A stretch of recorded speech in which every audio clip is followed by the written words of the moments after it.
Hey, what's going on, everybody? Back at it again for Drag Race Review, Episode 3 of Season 9. This week's challenge was to create your own drag princess persona and to make a sidekick, which you were also playing as well.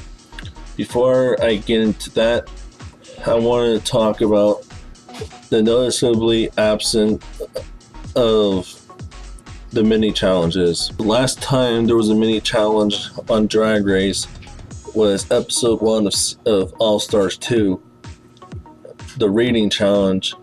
But from that point on, there was no mini challenges whatsoever. And also, with the exception of the first episode this season, we have not seen the pit crew at all.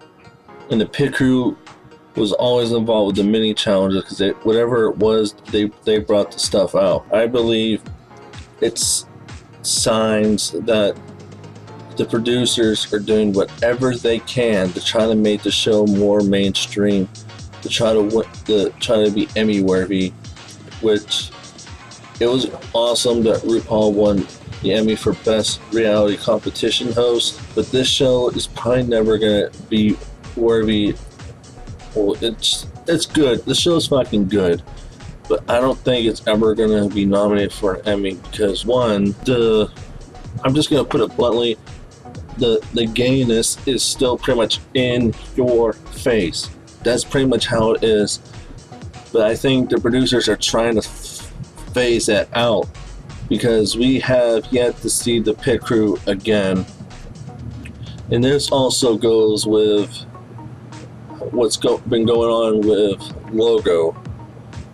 When the channel announced that VH1 would be carrying the first run of all the new episodes and they will just be showing the repeats, that was the first noticeable sign that Logo is dying.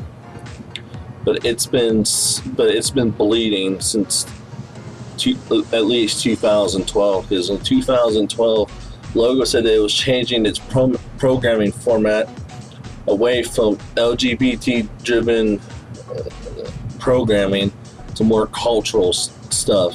But basically, it was turning to the gay-friendly TV land by showing syndicated the hits of shows that have a great following with the community, like Will and Grace, Roseanne, Designing Women, and among others.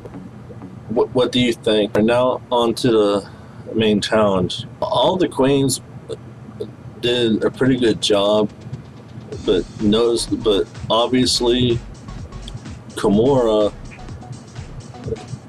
wasn't even all that good.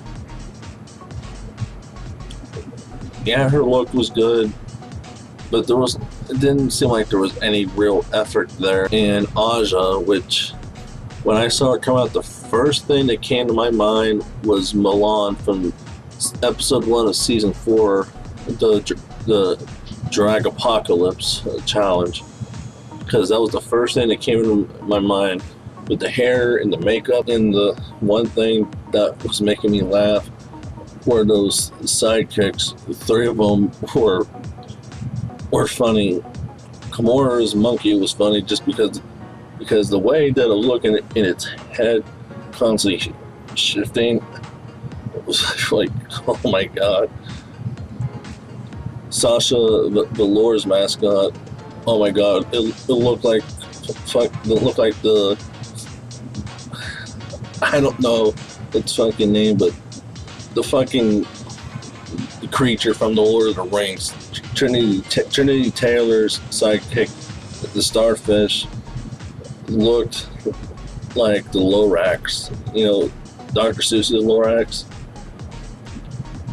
I say the sidekicks were the best part of the whole challenge. The winner was Trinity Taylor, but I thought Valentina would have gotten a second win in a row because, one, it's obvious now that Valentina is fucking gorgeous. I mean, straight up. I mean, those legs, the makeup, the outfit. she could seriously give Miss Fame a run for her money. It's like, wow. And say a third person, I would say Willem, because like, wow. The bottom two was Kimora and Aja, and I thought it was going to be Aja leaving, but while I was watching the lip sync, I realized something.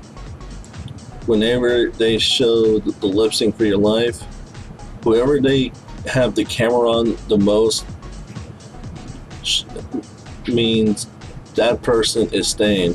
I thought Kimora was really portraying what the song was, because Aja was just doing a whole bunch of dancing and all these moves. While the queens were putting their makeup on, Eureka asked Trinity about the Paul shooting, because Trinity's from Orlando, and Trinity has performed there multiple times and is a former Miss Pulse. Trinity, Cynthia, and someone else had said that they knew a couple of people that was in the club when the shooting started, and those people had lost their lives.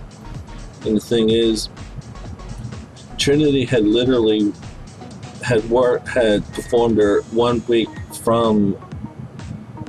before the shooting, because Saturday nights was Pulse's Latin night, and the shooting happened in the early mornings of June 12th. And Cynthia Lee was going to perform that day, but had to reschedule because she was booked to do a show in Houston, and you all know what happened. And I found out about the shooting that morning when I woke up to get ready to go downtown, because that day was my city, Pittsburgh's Pride Fest, the festival that finishes off Pittsburgh Pride, which is like a week and a half celebration.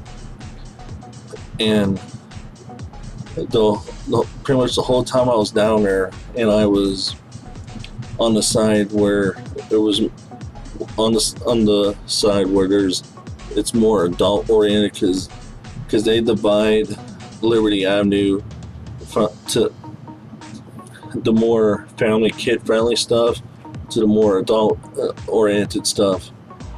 And I was like hanging around where my club, the Berg Bears booth, was, and I had a view of the 3 gay bars that are on Liberty Avenue, and I went inside all of them to get a drink, and I couldn't help but picture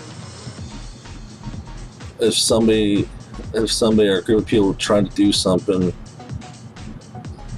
because each bar was completely filled. I mean, the one bar, it took me like 10-15 minutes to actually get a drink, because that's how packed it was. And it was just running through my head all day until I left. What if something happened? And LA Pride was the same day, and somebody was going to do a shooting of their own during the parade, but luckily the police had caught them. Well, that's all I have to say about this episode. Valentino was the best of the night. Aja was the worst of the night, but she got to stay. Kimora's gone. There's 12 queens left. Let's see what's going to happen next week. Hopefully by then I'll have a favorite of who I would want to win and who I definitely do not like. See ya.